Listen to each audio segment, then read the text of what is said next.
Hello, ജോജിമാസ് കിച്ചൻ്റെ ഇന്നത്തെ വീഡിയോയിലേക്ക് എല്ലാവർക്കും സ്വാഗതം.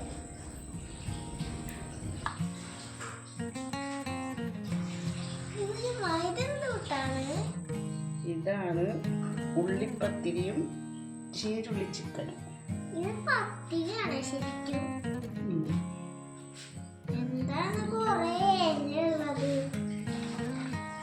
വെറൈറ്റി പത്തിരിയും കോഴിക്കോട്ടുകാരുടെ. അതെ, ഇന്നത്തെ നമ്മുടെ റെസിപ്പി വരുന്നത് ഉള്ളിപ്പത്തിരിയും ചീരുള്ളി ചിക്കനും. കോഴിക്കോട് എന്ന് പറയുമ്പോൾ തന്നെ നമുക്ക് ആദ്യം ഫുഡാണ് ഓർമ്മ വരിക അല്ലേ.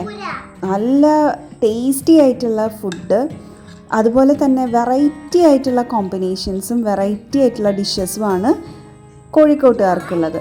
അങ്ങനെ ഈ പുതിയാപ്ല സൽക്കാരങ്ങളിലെല്ലാം അവരുടെ ഒരു മെയിനായിട്ടുള്ള കോമ്പിനേഷനാണ് ഈ ഉള്ളിപ്പത്തിരിയും ചീരുള്ളി ചിക്കനും എന്ന് പറയുന്നത്.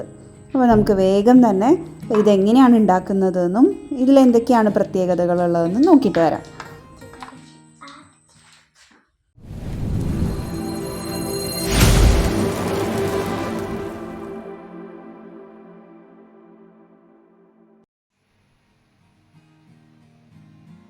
ചീരുള്ളി ചിക്കൻ്റെ പ്രത്യേകത എന്ന് പറഞ്ഞാൽ പേര് പോലെ തന്നെ ഇതിൽ ഒരു ലോഡ് ചെറിയുള്ളിയാണ് ചേർക്കുന്നത്. ചെറിയുള്ളി മാത്രമല്ല, വെളുത്തുള്ളിയും ചെറിയുള്ളിയും നല്ല പോലെ ചേർക്കുക എന്നുള്ളതാണ് ഈ ഒരു ചിക്കൻ്റെ ടേസ്റ്റിന് കാരണമായിട്ടുള്ളത്. ഇതിൽ ഇഞ്ചി നമ്മൾ ചേർക്കുന്നില്ല, അതുപോലെ തന്നെ പച്ചമുളക് ചേർക്കുന്നില്ല, പിന്നെ പൊടികളായിട്ട് നമ്മൾ മുളക് പൊടിയും ചേർക്കുന്നില്ല.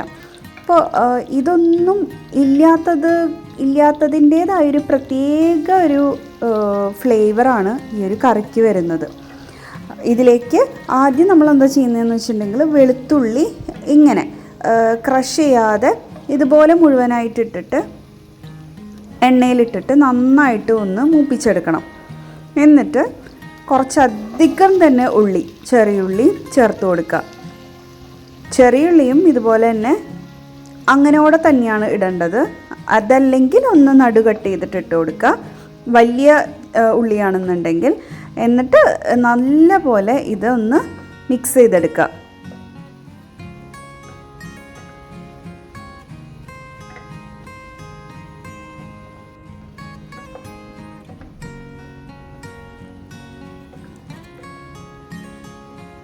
അങ്ങനെ ഉള്ളി ഒന്ന് സോഫ്റ്റായിട്ട് വരുന്ന സമയത്ത് നമുക്കിതിലേക്ക് ഉപ്പ് ചേർത്ത് കൊടുക്കാം.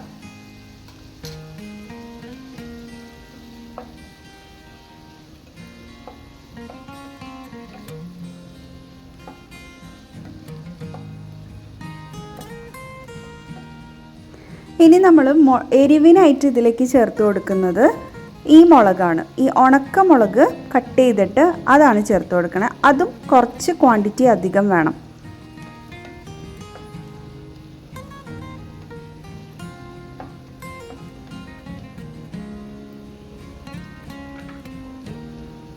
പിന്നെ നമുക്കിതിലേക്ക് വേണ്ടത് തേങ്ങാക്കൊത്താണ്. തേങ്ങാക്കൊത്തും കുറച്ച് നീളത്തിലോ അതല്ലെങ്കിൽ ഇത്തിരിയൂടെ ചെറുതാക്കിയിട്ടോ നമുക്ക് എങ്ങനെയാണത് കഴിക്കാൻ ഇഷ്ടം എന്നുള്ളതുപോലെ ഇതിലേക്ക് അവരുടെ ഒരു രീതി എന്ന് പറയുന്നത് കുറച്ച് നീളത്തിൽ കനം കുറച്ചിട്ടാണ് തേങ്ങാക്കൊത്ത് അവർ ആഡ് ചെയ്യുന്നത്. അപ്പോൾ ഇതുപോലെ തേങ്ങാക്കൊത്തും ഇത്രയും സാധനങ്ങൾ ഇപ്പം തന്നെ കണ്ടില്ലേ, ഒരു വേറെ തന്നെ ഒരു ഫ്ലേവറാണ് ഇതിന്. ഈ കോമ്പിനേഷൻ, ഈ സാധനങ്ങളൊക്കെ കൂടി ചേരുമ്പോൾ തന്നെ. അപ്പോൾ ഇത് ഈ ഒരു പരുവത്തിലാവുമ്പോൾ, അതായത് ഒന്ന് സോഫ്റ്റായിട്ട് വരുന്ന ഈ സമയത്ത് ഇതിലേക്ക് മഞ്ഞൾപ്പൊടി ചേർത്ത് കൊടുക്കാം.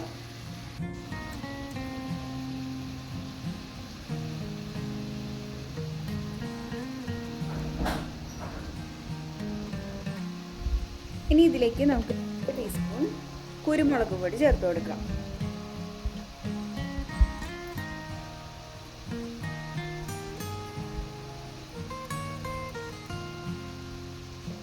നമുക്കിതിൽ പച്ചമുളകോ മുളക് പൊടിയോ ഇല്ലാതെ ഇതിലേക്ക് എരിവിന് വേണ്ടിയിട്ട് ചേർക്കുന്നത് കുരുമുളക് പൊടിയും നമ്മുടെ ഉണക്കമുളകും പിന്നെ ക്രഷ്ഡ് ചില്ലിയാണ് ചേർത്ത് കൊടുക്കുന്നത്.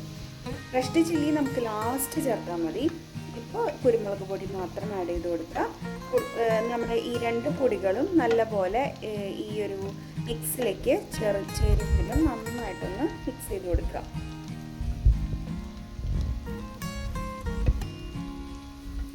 ഇനി നമുക്ക് ചിക്കൻ ആഡ് ചെയ്ത് കൊടുക്കാം.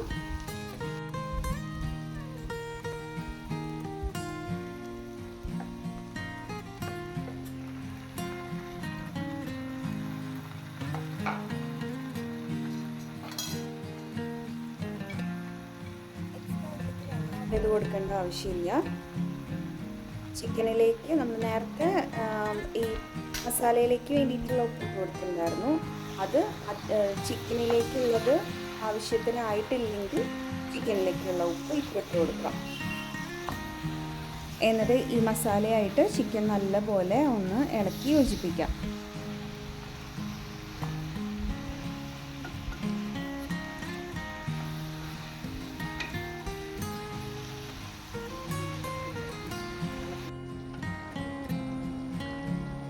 അങ്ങനെ ഒരു 10 മിനിറ്റ് കഴിയുമ്പോൾ നല്ലപോലെ അതിൽ നിന്ന് വെള്ളം ഇറങ്ങാൻ തുടങ്ങിയിട്ടുണ്ടാവും. ഇനി അതിനെ അടച്ചു വെച്ചിട്ട് വേവിച്ചെടുക്കാം.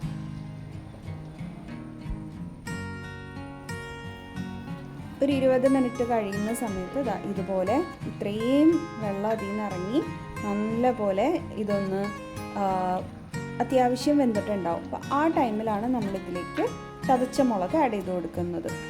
ചതച്ച മുളക് ഏകദേശം ഒരു 2-2.5 ടേബിൾ സ്പൂൺ ആഡ് ചെയ്ത് കൊടുക്കാം. ഇത് കുറച്ച് എരിവുള്ളൊരു ഡിഷ് തന്നെയാണ് കേട്ടോ. അങ്ങനെ ഒരു 10 മിനിറ്റ് കൂടെ കഴിയുമ്പോൾ അത്യാവശ്യം ചിക്കൻ നന്നായിട്ട് വെന്തിട്ടുണ്ടാവും. ഇനി അതിലേക്ക് നമ്മൾ കുറച്ച് കറിവേപ്പിലയും കൂടെ ചേർത്ത് കൊടുക്കാം. അത്യാവശ്യം ഒരു കുഴമ്പനായിട്ടുള്ള രീതിയിലാണ് ഈ ഒരു ഡിഷ് ഉള്ളത്. അപ്പോൾ നമുക്ക് ആ വെള്ളം നന്നായിട്ട് വറ്റി വരണം. ലാസ്റ്റ് പാർട്ടായിട്ട് നമുക്കിതിലേക്ക് കുറച്ച് ഗരം മസാല കൂടെ ആഡ് ചെയ്ത് കൊടുക്കാം. ഇനി നന്നായിട്ട് മിക്സ് ചെയ്തിട്ട് ഇതിനെ ആ കുഴമ്പൻ രൂപത്തിലേക്ക് ആക്കിയെടുക്കാം.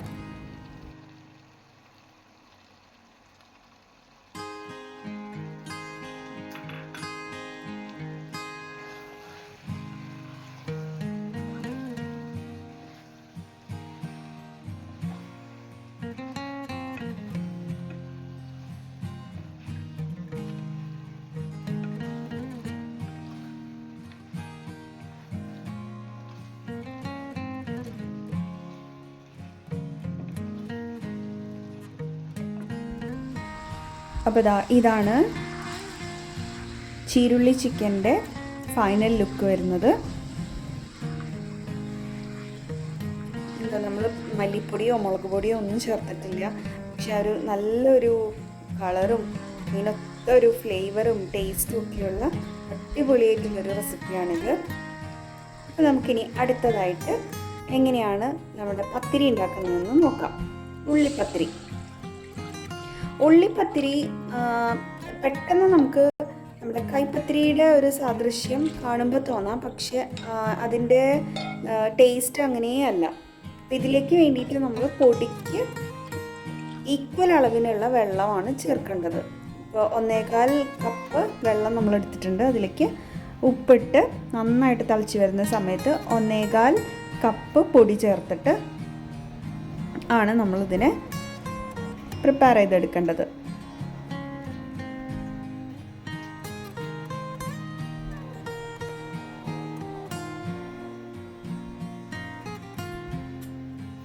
പൊടി ചേർത്തിട്ട് നല്ലപോലെ തീ കുറച്ച് വെച്ചിട്ട് നല്ലപോലെ മിക്സ് ചെയ്തിട്ട് ഒന്ന് വാട്ടിയെടുക്കുക.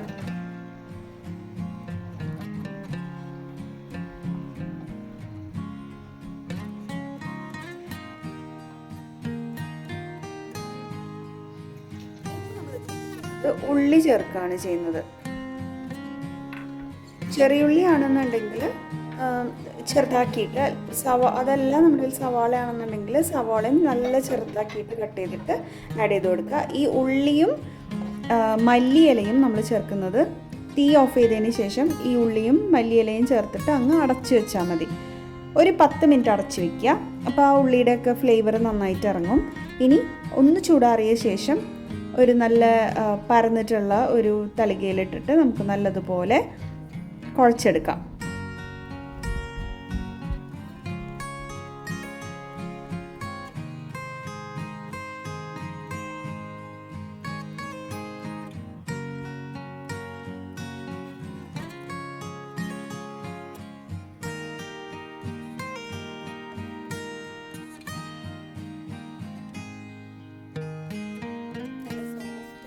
കുഴച്ച് റെഡിയായിട്ട് എടുത്തിട്ടുണ്ട്.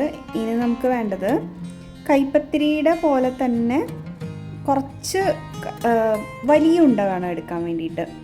അതായത് കുഞ്ഞി പത്തിരിയുടെ അത്രയ്ക്ക് കുഞ്ഞിയതുമല്ല, എന്നാൽ കൈപ്പത്തിരിയുടെ അത്രയ്ക്ക് വലിയ ഉണ്ടയല്ല. ആ രീതിയിലുള്ള ഒരു മീഡിയം ടൈപ്പിലുള്ള ഒരു ബോൾ എടുക്കാം.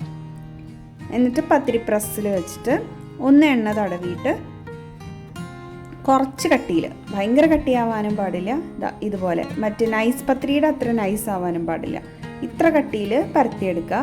അപ്പോൾ ഭയങ്കര നൈസായി കഴിഞ്ഞാൽ ഇതിൽ ഉള്ളി ഉള്ളതുകൊണ്ട് തന്നെ ഹോൾസ് വീണ് കഴിഞ്ഞാൽ നമുക്കത് പൊളച്ച് വരാൻ ഭയങ്കര പാടായിരിക്കും.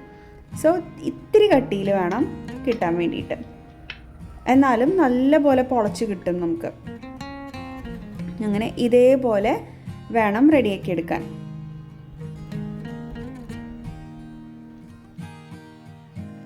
രണ്ട് ഭാഗവും ഇതുപോലെ ഒന്ന് പൊടി തട്ടിയിട്ട് വേണം വെക്കാൻ. അതല്ലെങ്കിൽ നമുക്ക് മേലേക്ക് വെക്കുന്ന സമയത്ത് ഒട്ടിപ്പിടിക്കും. ഇതിലേക്ക് പാനിലേക്ക് ഇടുമ്പോഴും ഒട്ടിപ്പിടിക്കും. അപ്പോൾ ഇങ്ങനെ ഒന്ന് രണ്ട് സൈഡിലും ഒന്ന് പൊടി തൂവാണെന്നുണ്ടെങ്കിൽ തീരെ ഒട്ടിപ്പിടിക്കില്ല. എന്നിട്ട് നല്ല ചൂടുള്ള പാനിലേക്ക് ഇത് വെച്ച് കൊടുക്കാം.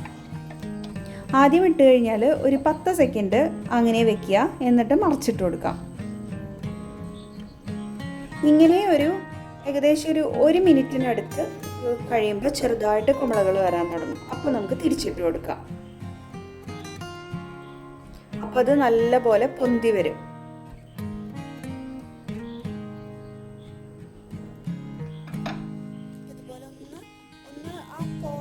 അതിൻ്റെ തൊട്ട് സൈഡിലായിട്ടൊന്ന് പ്രസ് ചെയ്ത് കൊടുത്തു കഴിഞ്ഞാൽ ബാക്കിയുള്ള ഭാഗങ്ങളിലേക്കും പൊളച്ച് കിട്ടും. ഇപ്പം ചില ആൾക്കാർ പത്തിരി ഉണ്ടാക്കുന്ന സമയത്ത് തിരിച്ചും മറിച്ചും ഇട്ടിട്ടാണ് ഉണ്ടാക്കിയെടുക്കുക. അങ്ങനെ ചെയ്ത് കഴിഞ്ഞാൽ പോള വരില്ല. ഏറ്റവും നല്ലത് ആദ്യം നമ്മൾ പത്തിരി ജസ്റ്റ് ആ പാനിലേക്ക് വെക്കുക, ഒരു 10 സെക്കൻഡ് ഹോൾഡ് ചെയ്യുക. 10 സെക്കൻഡ് കഴിയുമ്പോൾ അതിനെ തിരിച്ചിട്ട് കൊടുക്കുക. അങ്ങനെ തിരിച്ചിടുന്നതിന് ഏകദേശം 1 മിനിറ്റിനടുത്ത് നമുക്ക് അറിയാൻ പറ്റും. അതിങ്ങനെ പതിയെ പൊളച്ച് വരാൻ തുടങ്ങും. ഇങ്ങനെ കുമിളകൾ പോലെ വരാൻ തുടങ്ങുമ്പോൾ അതിനെ മറിച്ചിട്ട് കൊടുക്കുക. അപ്പോൾ ശരിക്കും അത് പൊളച്ച് വരും. പൊളച്ച് വരുമ്പോൾ നമ്മൾ ഇതുപോലെ ഒന്ന് ചെറുതായിട്ട് സൈഡുകളൊന്ന് പ്രസ് ചെയ്ത് കൊടുത്തു കഴിഞ്ഞാൽ എല്ലാ ഭാഗത്തും ഇതുപോലെ പൊളയിട്ട് വരും. ഭയങ്കര ഹാർഡായിട്ട് പ്രസ് ചെയ്യരുത്. പ്രസ് ചെയ്ത് കഴിഞ്ഞാൽ അത് പൊട്ടിപ്പോവും.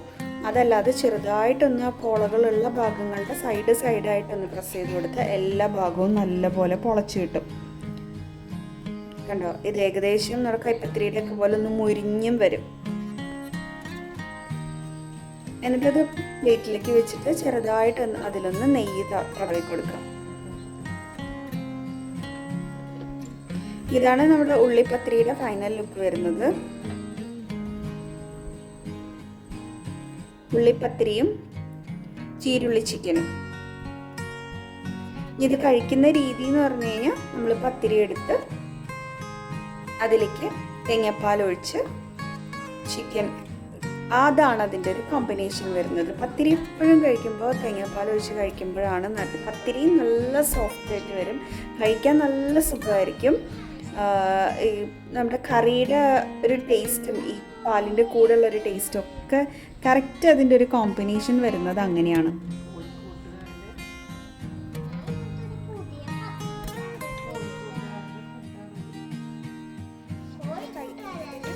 ഒരു 10 മിനിറ്റ് മുന്നേ തന്നെ പാലൊഴിച്ചിട്ട് ഒന്ന് മാറ്റി വെക്കുകയാണെന്നുണ്ടെങ്കിൽ കഴിക്കുന്ന സമയമാകുമ്പോഴത്തേനും നന്നായിട്ട് കുതിർന്നിട്ടുണ്ടാവും പത്തിരി.